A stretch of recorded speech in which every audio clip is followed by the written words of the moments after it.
This video is 2 days late because YouTube blocked it for the phrase you're seeing on screen. I will try my very best to bring you the developer blog on time. If you don't know, this is where I take a look at the sort of developer stream. Gears of War devs have a chat, answer questions from chat, and we get a feel of where the game's going. I pick out the most important questions that I think are relevant and skip out all the rubbish answers and then give a bit of commentary and thoughts myself. I think people are getting tired of Gears, and that's coming across through content creators, streamers, even reading feedback. I'm noticing a lot of people are getting very stressed about Gears. So if you're enjoying the fact I'm still making daily videos, again, smash a comment. If you want to go a step further, you can contribute to the support goal. We are 87% making it towards this content. Doing a longer intro to this one is because I'm a little bit annoyed at Gears, and normally I don't really say anything too negative about Gears, which is kind of funny because most people think the whole channel's negative, but yeah, I often don't say anything too badly about the game. I try to be fair in my analysis, but from a multiplayer perspective, it has been shocking. The past 2 or 3 days, I played with Stotty, so I sort of reconnected with an old friend in Stotty. We played some Gears with Daryl, and we had some other people in, like Pudding, and we were playing Gears of War like the old days. And these are people that have played Gears since Gears 1. We've probably played a combined, God knows how long, a disgusting amount of Gears of War. We've played since the day of its release, and we're still playing it now. And all of us said that we got bored. And the reason I'm telling you this is it's to give you an idea of what mental state I'm in going into this podcast. And we've already heard from the developers going into this that they're already thinking about Operation 2 might be better, Operation 3 will be even better, Operation 4 might be close to perfect.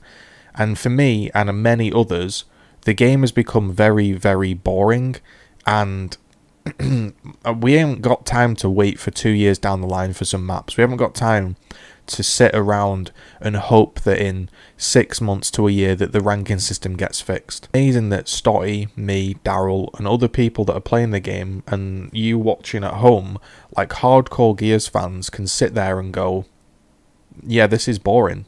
Like, that's how far it's fallen. That yesterday, when I streamed Gears of War 1 competitive games, and we just sat and reminisced, and I actually enjoyed that more than playing online. I enjoyed Gears 4, I found even some enjoyment in 2 and 3, and I loved 1. Even Judgment I had some enjoyment in, but this, I'm just not there. So, today I'm interested in finding out what exactly is planned, and what exactly is down the pipeline, because, like, for me personally, like, I need something, because I'm not enjoying the game. It's because I got genuinely excited after playing it, and I was like, I can't wait, and Dana will never let me talk about anything, so I'm just gonna do it without asking him. So, like, I'm the bad guy. Yeah, that's right. You're public enemy #1 now. Like, we have gotten some comments on how kind of the game doesn't feel as fluid. You know, you feel a little like you know, we've gotten comments on the up A's. We got caught that strafing isn't really doable. The strafing is the big one that I think we see probably a lot of. That's part of it, and what we wanted to do is just look again back at the movement system and say, like, to be totally, like, I'm just going to speak really honestly here, which is that we might have, over time, like, whenever we get kind of feedback, we may have erred on the side of kind of, like, you know, making it so that, like, there's nothing wrong with it, right? We might have blunted the game a little bit because, you know, hey, we always want to make sure that when you rotary run out of, like, where you shoot out a rotary running, that the person on the other side of the screen sees it properly, or hey, when you roll, it's always a miss roll, and rolling can never be used in a viable way. So, like, anytime somebody rolls other than back, it's always a miss roll. So, like they should be punished. They should be punished hard. And so we had adopted that kind of thinking to kind of make sure that, you know, everything was punished, like, is to really make that squishy feel when you wiggle the stick back and forth go away, right? We want it to be responsive, to make strafing like, again, a part of the game. This was something that we weren't as sensitive to in Gears 4. We think we kind of, like, with Gears 5, we remained insensitive to it. So, again, I'm not taking credit for everything. This is a community thing. We all like strafing, but I am pretty pleased that some of the points I raised have definitely hit some notes with the team. Again, I'd love to be a part of the team and help, so I can't do that, so I just tried to make the videos, give my thoughts, and try to speak about it. Now, it sounds to me, that sounds really, really promising. When I strafe in this game, it's irrelevant. There's no point going left to right. All it feels like is up A-ing, and all it feels like is when you roll, you're dead.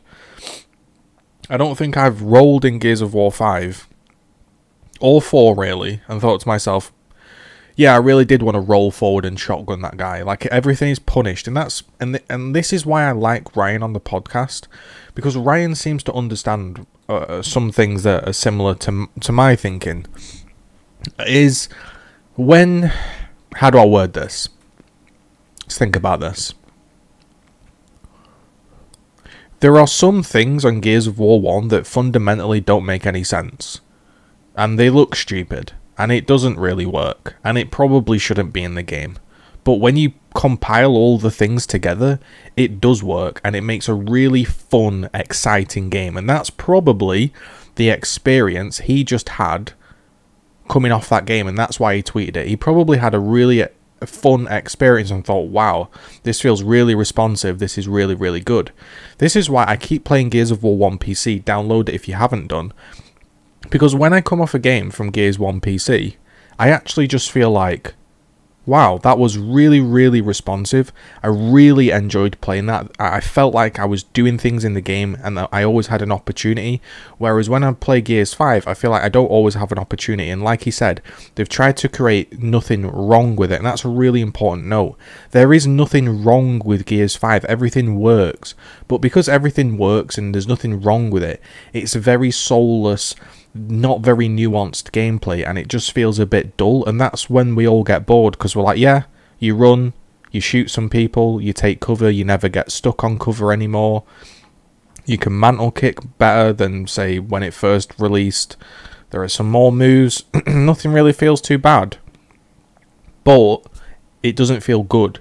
And I really would like to, yeah, see that new movement system in place, because honestly, like, it's something I've been championing since Gears 2, and I'm pleased that it's finally getting across, because I'm pleased to hear the words, we definitely neglected the strafe. This is why I like Ryan on the team. Like, I don't think TC Octus and Dana would go out of their way to speak about a movement build that they've tested, and also then explain how they neglected a certain aspect in Gears 4 and 5. That's the transparency that makes me excited to listen. Ryan reminds me of a GGG dev, that he's really transparent and he just likes the game. Like, it's TC Octus here is saying that, oh yeah, this is the kind of stuff that we're working internally with, but TC Octus didn't mention it. It's Ryan that goes on Twitter, it's Ryan that talks to the people, and it's him that gives all the detail. So for me, as someone that makes content and has played the game since the dawn of time and would love to bloody make a trailer showcasing the new Gears, I'd love to be involved in the marketing, all the behind the scenes stuff. Like, I can't do that, so the only thing I can do is listen to stuff like this and try form an opinion. So it's really good that they're taking that on board. And again, yeah, that fills me with a bit of hope, because I need something, man. Like, for me as a Gears player, this doesn't feel like Gears of War.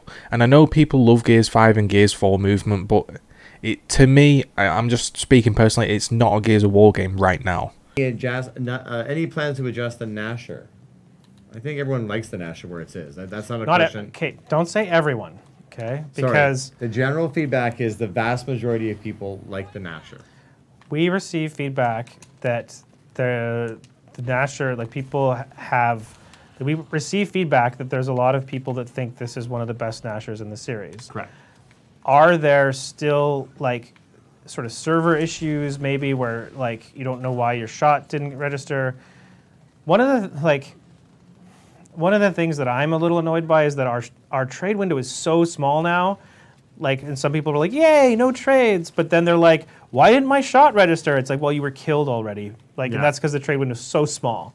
So, like, I wonder if like we need to make the trade window just a little bit, because it's even smaller than it was on Gears 4. It's really, really small because of the 60 hertz server. So, like, maybe there's some issues with some parts of the Gnasher. Like, it could always be, like, it's probably not perfect. And it's just to tease out whether that's a Gnasher tuning thing or like a server bug, like is hard. So until we're ultra confident that we've nailed every one of those server bugs and replication issues and network issues out, I don't really want to touch it because it took so much work to get to a place where you know, most people... Loads of questions. I've been led back in my chair just listening.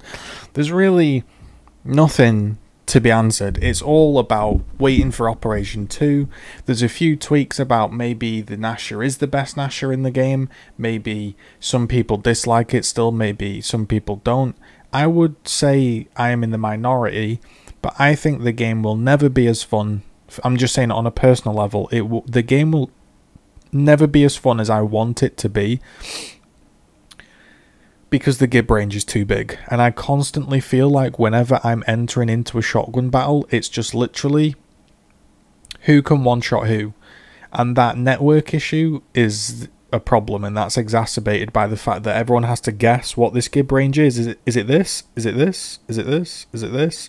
Everyone has to guess, like, he's on 80 ping, I'm on 30 ping, so is he really here, or is he here? Oh, right, I've shot. Oh, he was actually here, I blew him up. Oh, he was actually here, I didn't blow him up. Then he steps in and dies. And it just, for me, the Gib range just creates this problem that can't really be fixed, because it just, again, exacerbates the network issues. It just makes the game feel gambly, which I don't like. And yeah, that's just a personal thing. I really dislike the Gib range. And again, for 1 hour 20 minutes, this man has been spamming any chance to reduce the recoil on rifles. And this is what I'm saying, man. For every single time I do a big passionate speech about balance, or someone else does a big passionate speech about how they love this, there's another person doing another thing for an hour asking for no recoil on the Lancer. This or whatever it is, come talk to me about it. I would love to bring the Gib range in a little bit at some point. Okay. Whenever we do that, everybody gets angry, so I don't know when or whatever we want to do that, if ever. So, but I would love to bring it in a little bit. Okay. I'd love to actually put a little more low damage at distance, so that you could chip at a slightly longer range without changing any of the other damage curves. So, like, to just extend the, like, sort of chip damage out without pushing anything else out. Oh, like you'd need to land like a clip and a half to down someone type thing? Or well, like, oh my, like, it was like he was reading my mind. I just finished my point and was a little bit disappointed in his answer. And that is exactly what I think. Right now, you can't chip away at somebody from distance, which means you have to go in for the gamble. And because the Gib range is large, the gamble is even more of a gamble. And he just said that he wanted to lower the Gib range and add a little bit more damage at distance so you can chip away. And again, remember, you're only going to have 6 bullets, so you'd have to land all of your shots to be chipping away. That is the exact Gnasher I want. This Gnasher right now, slight lower Gib range, ever so slight more damage at distance.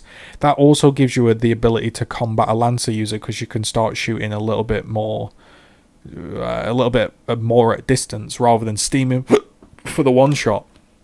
So, but you also heard him sort of there mutter under his breath, but everyone starts to bitch when we do that. And that's the problem for me. The game I want, I don't think can be created, because the community hate 98% in 1. And I think they hate 98% in 1 because they're doing this. They're shooting, and it looks like they're at the same range, but really, one person's ever so slightly back. So you do 98, and he does 100. And if you lowered that Gib range, people wouldn't have to always take that gamble. You know, you wouldn't shoot like here. You'd wait until you were both next to each other. So there'd be less room for like misjudging if the Gib range was lower. Also, if there was slightly more range on the shotgun, I'm not talking Gears 4 core shotgun, but ever so slightly more range, you wouldn't have to gamble. You could think, remember, if strafing is in the game, you could strafe here and land 5 shots and down this player and never have to risk going into Gib range. Whereas right now, you can't strafe and try and land 5 shots. You just can't do it. You'll be hit. And also, your shotgun won't do enough damage to down this player. So you have to just steam in, try Gib him. And that is the game I don't like. So the shotgun Ryan just explained, lower Gib range, slightly more damage at range with better strafing, is the exact game I want. But I don't think we'll ever get it because, like he says, everybody cries when they lower the Gib range. And I feel like, I'm just going to say it, Gears of War 4 and 5 players that have only played those games fundamentally don't understand Gears of War. I'm not saying everybody, but a large chunk of them don't understand that you didn't always have to just run in and try Gib somebody. There was different playstyles, and like this whole 98% in one has just become a problem because the only playstyle is just steam in and try one shot. And yeah, I'd really like to see that happen, but sadly, I don't think it will. Say anything. Please say something. Please say something. Please. Rest assured, Operation 2 is on the way in December. It's soon. We'll be talking more. So, first comment going in hot. Right now, every single person I have spoke to, people that followed the dev blog, people that don't follow the channel or whatever, everybody's got in their head that Operation 2 is going to save the day, or it needs to save the day. And again, they're saying it's coming out sometime in December, and we still haven't spoke about it, and now I'm beginning to lean on maybe they're not speaking about it, so they will have the excuse when it comes out and it's not as good as it should be. Oh, well, we don't have time to change it now. I think they're leading a very dangerous line that they're not hyping this up more, and they're not leaking and you know, trickling out bits of information, and they're just going to leave it for the launch. Now, a thing to note, I play Path of Exile. That's the game I played before you started watching the channel on Gears of War. Path of Exile has a 3-month cycle. This means every 3 months you get a brand new effective league mechanic, which is like a new game. It resets the game economy wise, and you get a fresh experience every 3 months. This leads people coming back to play the game because they know when to jump back into the game. Does that make sense? They know when there's been a big update, so they know when to come and retry the game. And also, there are opportunities to sell MTX because people will then support the 3 months work that they've done, and that's the cycle they choose. Now, we had a conversation yesterday with Ghosts of Delta. If anybody knows him, then you know who he is. We had a chat with Ghosts of Delta yesterday, and he mentioned that Rod Ferguson's favourite game is Path of Exile if he's not playing Gears of War.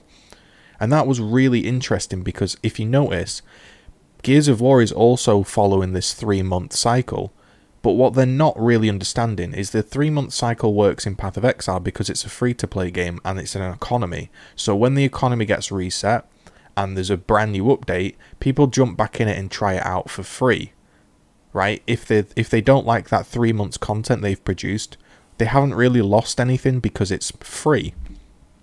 However, what I think Gears of War are trying to do is they're trying to copy that 3-month cycle, and they're trying to get people to come back into the game at regular intervals so they get a consistent bump in player bases every 3 months. And then when people start playing the tour and people start grinding a little bit, because when the new tour comes out there's going to be some horde, there's going to be some other stuff, then they're probably going to buy some skins. They might spend a little bit of iron because they want to get this particular tour of duty done. So I think it is a fact. It's definitely a factor that people need to notice, that they're trying these like 3-month cycles, and the difference is this is a full retail game. This isn't a free-to-play game, and I think it's very, very dodgy that we're going down this route of cycles inside of a retail game. We're in Escalation, and it's again really interesting to note that they introduced the life system to quicken up the game, but they didn't realize that introducing lives is going to slow the game down. And that seems very, very strange to me. If you give somebody unlimited lives, you're more likely to throw yourself at the objective, and you're more likely to consistently try and break the hill, and as a result, people are getting more points because there's more breaks, there's more captures, and things are racking up. more frequently. If you were to play King of the Hill and give everybody 4 lives, that game mode would be so much slower, because everybody would be really, really nervous of making the play. So it's really interesting to hear that they didn't expect that to happen, because I would think that would crop up almost immediately in a playtest, that you are going to play safer when you've got lives in the bank, like you've only got a set amount of lives. Again, I am not a big fan of Escalation. I am a big fan of Execution. I love to play 4v4 Execution. I hate 5v5. I think there's too many people on the map. And I dislike Escalation. Now, Escalation as a game mode is cool. If you want to play Escalation, that's fine. But as the competitive game mode, it's not the one that I personally would choose. Now, as a ranked game mode, yeah, maybe you could play a bit of Escalation. But like you're saying, it doesn't really work at all as a solo player. And that's really interesting that he thought that the team aspect would make people form teams and then basically sweat in Escalation ranked. But for me, as somebody that's been in the community since like the dawn of time, I would say the complete opposite. I would say that players that want to sweat and form teams always do custom matches and custom scrims and private games, and they don't want to scrim against random people online. And also, like, Gears of War, the community that I know, and the community that kept me involved for the game for so long, they never enjoyed teaming up. I would play with at absolute most 3 people. I would never ever stack a ranked game in Gears 1. Realistically, it was 2. It was you and your mate went in and you played a bit of ranked, and that was it. And sometimes you even went on the opposite team as your friend just to play against them. And you can't do that experience anymore, and I'm really surprised that they keep trying to push this team-based aspect. I think a lot of people, developers, and not just Gears of War 5, seem to think that creating a team-based game is like the way you make your game popular, because friends get to all join and play it, you get to come up with strategies together. But for me, Gears of War is like, you're trying to be the guy, you're trying to be like the showboat carry, and it's been taken away from us that really it is about teamwork now, and it is about team play. And this goes again for League of Legends, it's all about teamwork. And it's just like, there are very few games that work solo, and we're trying to overcomplicate things. Escalation is pretty complicated. Like, do we need a random person selecting where to put a smoke grenade? Not really. Does it gonna, I sort of memed in my last video, if you want to check it out, where I commentated over a pro Escalation match. It's pretty interesting gameplay / commentary. If you want to laugh, check it out. When I spoke about that, we kind of memed that, oh, he's placing the flashbang, this is going to completely mutate the battlefield. And, it takes like a 60 seconds to get this smoke grenade down and decide as a team, and it's all pointless. It's just not gonna happen with randoms online.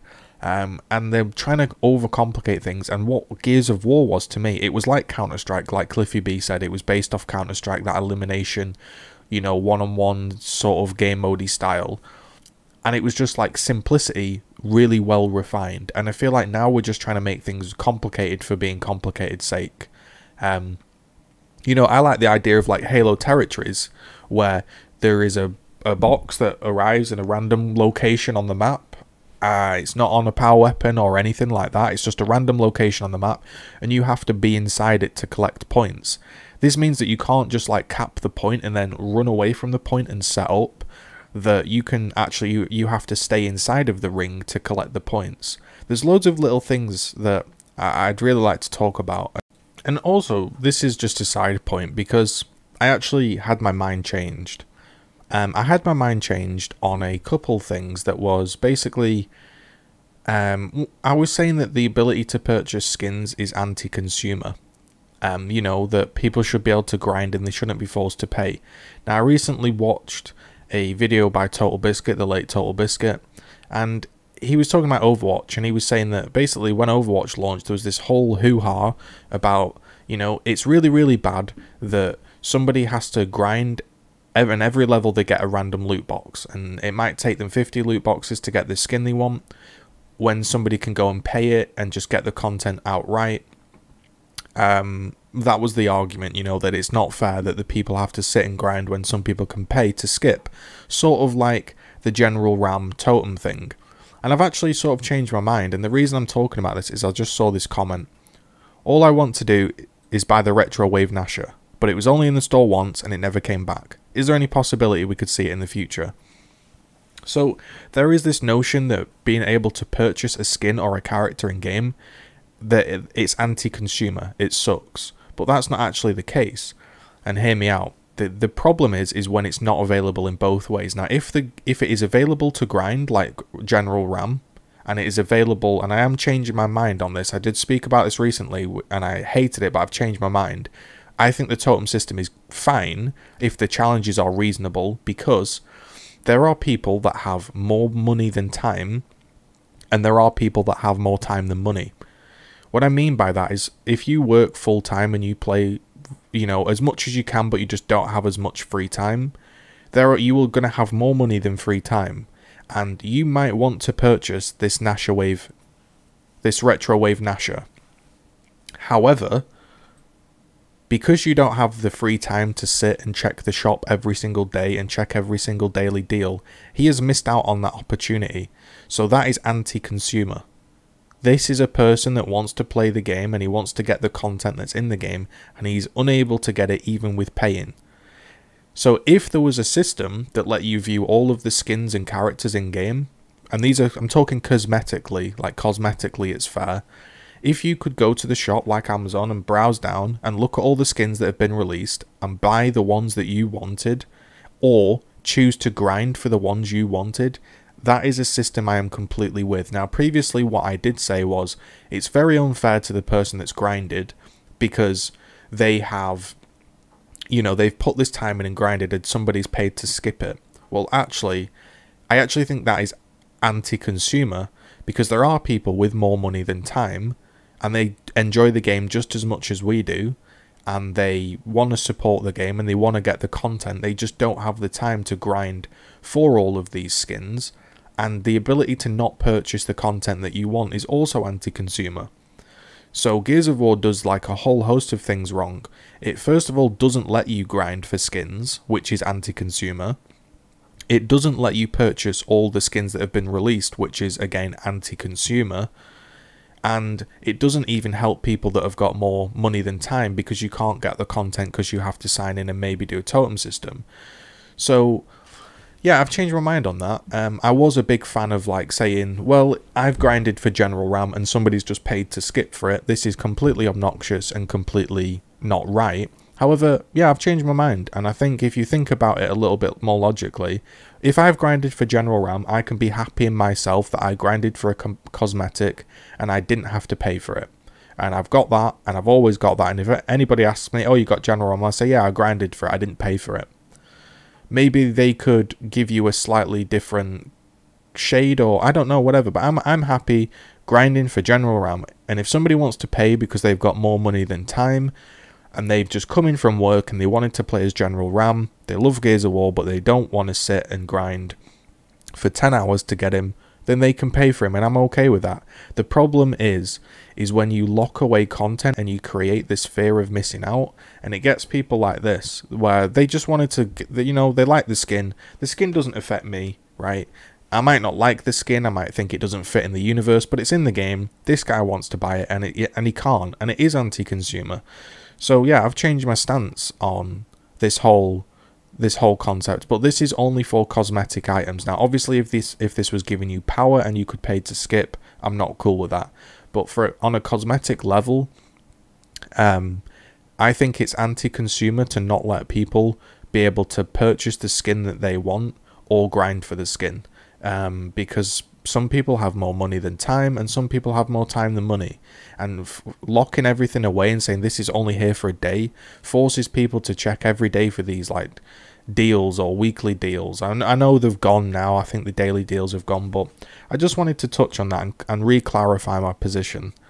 Now, is this turned, like, how much of that is turned on right now, like, because of the ranking issues? Like, we dialed down some of the penalty because of the debt, because of the disconnects that we've now have solved. Okay, yeah. So now you're going to see the quit penalties are going to start going up. Yeah. So it basically blocks you from playing, and what we didn't like about that was basically like people would do it, and then they'd sort of come back and like do it again. And so instead, the idea that we're toying around with is instead of just blocking you from playing multiplayer, we're going to say, okay, like you quit from ranked. You're not allowed to play ranked again until you do some stuff, like show that you are going to play the game nice inside social, right? So like you have to kind of win or get a certain number of kills or something like that inside quick play, and then like rank will open up to you again. And then if you quit again, it's going to be like, okay, well, like you didn't learn your lesson, so now you got to go do more inside, and it's going to keep like ramping that. I think that's a really important thing because right now, if you give somebody, so just to start. Every single game I've played since coming back to Gears 5 has had quitters. You can see it on my stream. It's kind of like a running joke. Every single game, somebody quits without fail in ranked, which is just unbelievable that this is still going on. So what happens if you give somebody a 1 hour ban? Well, they just turn off the console, they go play FIFA, go play something else. 1 hour later, they come back and they play. If it's a week ban, oh well, I'll just quit for a week and I'll come back after a week and I'll play again. What they need to do, and what it sounds like they're doing, is like Dota 2, is sort of like a low priority queue, where, okay, you've quit, no, you can carry on playing Gears of War, but until you're allowed back into the rank system, you better win 5 matches. Complete 5 social matches in a row without quitting. Kill, 100 enemies without quitting, or something, stay in the playlist. And that way, even if they take an hour off, when they sign back into the game, this challenge is still going to be there. Yo, you need to complete 5 games without quitting. And yeah, there might be some lost in translation, that some people might have crashed, some people might lag out or whatever, but for the health of the game, and this is what I hope, and it sounds like Ryan's trying to do, for the health of the game, you need to unfortunately let a few people be pissed off.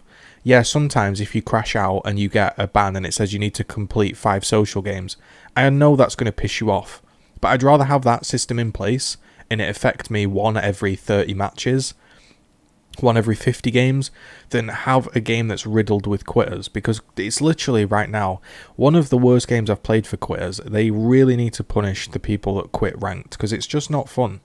The game is so heavily based on 5v5 and angles that you go a man down, you just lose. OSOK. So OSOK was rolled out this week. Bots have now been removed. They were removed as of this morning.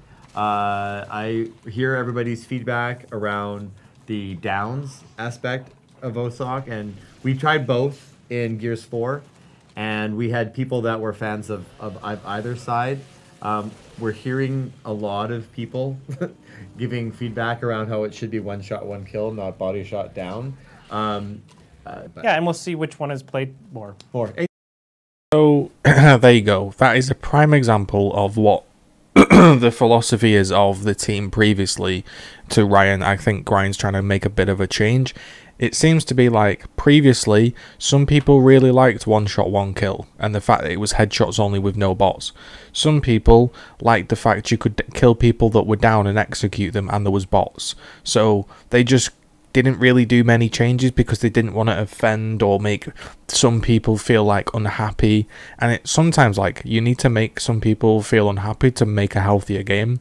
There's no way, absolutely no way, 1 shot, 1 kill should launch and you should be able to get downed and be executed. It's 1 shot, 1 kill. It has to be headshots only. I mean, last night I played 10 games of it. The amount of aim assist headshots I got where people were shooting me when I was in cover, people shot my kneecap and then they got headshots.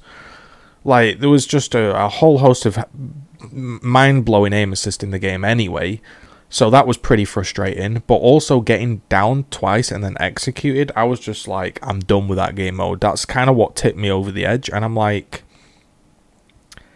if you had some people in the team that had a bit more like, don't want to say backbone, but they pushed against like the basically crybabies of the game, like we might not be in this mess, because clearly there was some people in Gears 4 that were like, when I down somebody I should be able to finish them, this is frustrating. It's like, well, you're playing 1 shot, 1 kill, mate, so if you're going into 1 shot, 1 kill, it has to be a headshot. That's the game mode. If you don't like it, go play something else. Like what that'll mean is you don't have to wait to get the super. Okay. Right? So like, it'll be like if you land the super, you get a full clip. You land the off super, you get a half.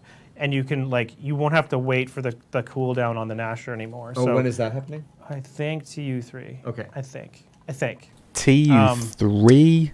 So TU3? So that sounds good, right? Because when you reload, you should pretty much always get a full clip. But I'm still worried that people are just not going to enjoy the game. They're not going to keep playing the game until TU3, TU4, TU5. Now, I probably will because I enjoy gears. But most people are just going to quit, and I'm a bit worried. To an enemy teammate, you can't spawn so close to, like, right over top of your team. You can't like see people in a certain way. And so each ring has the viable spawns for that ring, and so people suppressing that it will change where you're. But now, guess what? Like all of them are like no spawns are valid. So therefore, like where do you put the person? So it's the amount of organic situations that happen in King of the Hill make kind of any hard rule, at some point there'll be an exception to it. Yeah. And without going to like... So this here is exactly why I just hate respawn game modes in general. It's very annoying when, you're playing a game and all of a sudden they spawn behind you and they win because of a lucky spawn. And I accept that. Like he says, there's... like, if you make all these conditions and rules, eventually there's going to be, like, one spawn where the guy doesn't meet all the parameters and then he can't spawn, and then people will be like, bro, I couldn't spawn and I lost the game because of it, and people will go, lol, trash game. So I just accept that dodgy spawns are kind of a part of respawn game modes since the days of Call of Duty, whatever, right? But, what is bad about it is because there's so many people, there's 5 people, that when you get a dodgy spawn, it's hard to push into them. Like if you get screwed by position and you get angled and flanked, you just go down. So the frustration, I don't think, is from the bad spawn itself. I think it's from the fact that sometimes you can't do anything based off that bad spawn. So again, I would say just lower the amount of players in King of the Hill, make it 4v4, would feel a lot more fun. And also, I just prefer execution because you can keep track of all the players. Okay, I've killed that guy. He's no longer in the game. He's not going to randomly spawn behind me. I don't need to sound whore and check where he's spawning. Like, I can keep track of everybody and then just play the game how I'm working around the maps. So each time I do one of these, there's always one comment that makes me laugh. One time it was like about the Icebound map.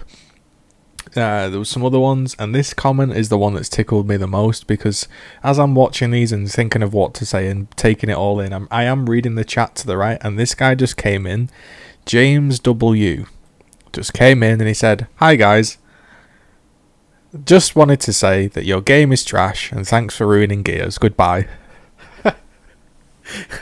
There's a question here that speaks to my heart as a huge Escape player.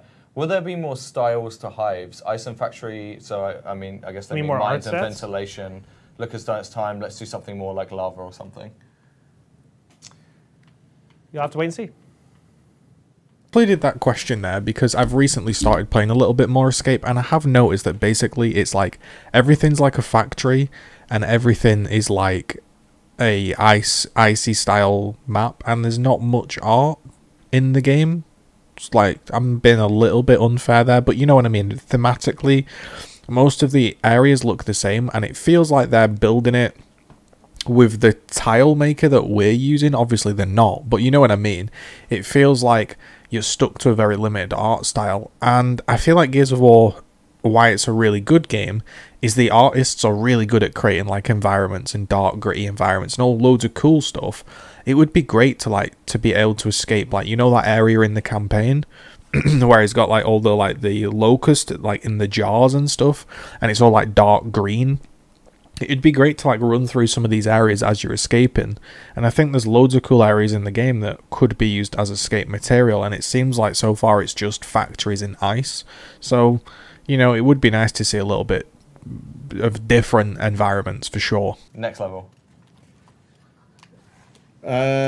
Zombie Drew, we already talked a lot about the new movement, so just stay tuned, or you'll have to go back and watch the VOD of this stream when it's done. Oh god, I'm getting tagged up. Can we just for one single moment just empathize with me that I've watched is this 6-7 developer blogs now. I've watched like 10 hours of TC Octus play Gears of War, man, and it is painful, man. So like I really appreciated everybody that took the time to go on the forum thread and write some feedback on it. So we're going to look to address some of those issues and take some of those feedback items into consideration. So we're going to put it in the game. We're going to iterate a little bit on it, and then we'll post a video in that thread that people can take a look at and just like do another round of feedback. So I understand, like, I've been skipping a lot of questions, and there has been a lot of interesting discussion, but the discussion's been mainly things that we've already heard previously, slight further explanations on some stuff like ranking systems, and there's a podcast coming to explain that. We can't really talk about characters. There's been sections about what's your favourite character, what characters are coming in Operation 2, etc, etc. It's all kind of not... they're not really able to say anything just yet. So this developer blog so far has been more interesting, but there's less specific questions to show you. So again, I'm just picking out the stuff that's relevant to you. Like a little bit of feedback. So we try to make it as short as we can to let you know what's going on, as opposed to just your character just randomly cringing and there's nothing to explain it, right? So with smoke, it's obvious there's smoke there, but just having your character cringe with nothing, it's a little weird and a little gamey. So like good feedback, or like feedback that lets you know what's going on, helps people process what's happening. Sounds like he's like missing the point of the question, but I don't think he is. I think it's actually, when you think about it, it makes sense. If you get flashed and your screen goes yellow, you now immediately know I'm flashed, which then triggers your brain to go, I'm also locked out of doing certain motions because I'm stunned. Whereas if it was just a stun and your character was like covering its head, you might not always recognize that you are actually stunned.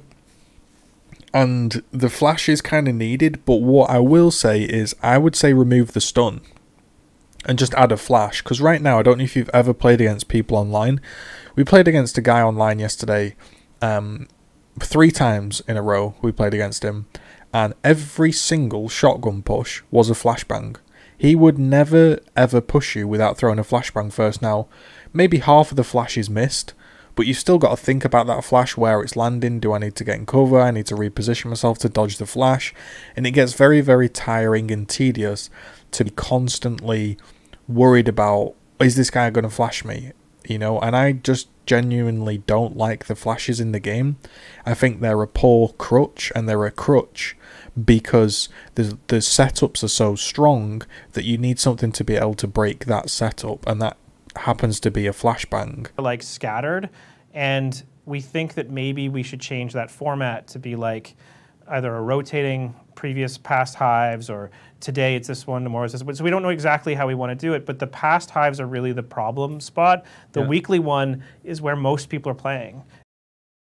So as a new Escape player, I will agree. I will say that there are way too many difficulties to search from and find a match, and then also when you find a match, people quit. So I've been finding the private lobbies a lot more useful. So the more options we get in private custom lobbies, the better, and that also goes for PvP. I wish the custom games in PvP had a lot better customization. It would just make the game more lively. I'd like to play 4v4 with different move speed, blah blah blah. I think custom games are a massive part of Gears of War, and right now nobody seems to play custom games. Yesterday there was 11 pages of Horde custom matches, 1 page of PvP, and of that 1 page there was only a combined 3 full games. So yesterday there was only 3 matches, 3 custom games of Gears of War been played. I would really like to see people play more custom games. I'm always hosting 4v4 execution, but nobody ever joins. So it's we don't have a definitive answer as to which direction and what we're going to do there. So like, I'm really sorry that you're going to keep accruing comments for a little while. So we will try to solve that problem. and we recognize that there are people getting a bunch of common cards that, you know, they can't use so well, and we'll again, I think we'll try to fix that, and when we do, we'll announce it well ahead of time. So there's been loads of questions like this in the developer blog where they realistically can't give an answer, or it's just been kind of wishy-washy, and that's why I've chosen to not include them. It's not because they're not answering questions or it's not interesting to listen to, it's just there's no real definitive answer, so I don't really think it's worth showing you. However, I've included this one to explain that, and also I'm a little bit more forgiving with like escape based questions and like, oh, the cards are a little bit weird, blah blah blah, because this is the first time they've ever done escape. So if there's one game mode that's going to need a lot of tweaking, it's probably going to be escape. If you do that, we'll give you a bonus to your rank, right? So like we'll know that turning off this like magnetism is this much harder, so therefore you'll get kind of more bonus points when you go up in rank. Or sorry, when you play ranked games. So like that's our plan. Now we have to kind of execute on that, and it's not going to be quick because we have to, like I said, retune the Lancer, change a bunch of options, like, and that's going to take a little bit of time. Okay. So there we have an answer. Ryan wants to remove adhesion completely from ranked, which is exactly what we want, and that needs to be done. But that in turn means that the quote Lancer needs to be rebalanced. And I'm just like, the Lancer is ridiculously strong. There are 5 people that have potential to rifle you down from across the map with pure accuracy. Now, yes, I play mouse and keyboard, and yes, I can be pixel perfect accurate if I'm good enough. And a controller can't really do that, but I can be pretty damn effective with a Lancer when I pick up my controller, which I play with quite frequently now. So retuning it to me means making it better to use because there'll be no adhesion. But realistically, if I'm balancing it, I keep it the exact same and I half the clip size. That way if somebody's full red, you have to look and you have to land a decent chunk of your clip to put him down. There needs to basically, how I see it is the clip needs to just be long enough that you can down a person stood still from like across the map that's say picking up a gun. And if you land like 80% of the bullets, the guy goes down. The clip doesn't need to be absolutely enormous. It doesn't need retuning. And also this whole toggle system is just bullshit.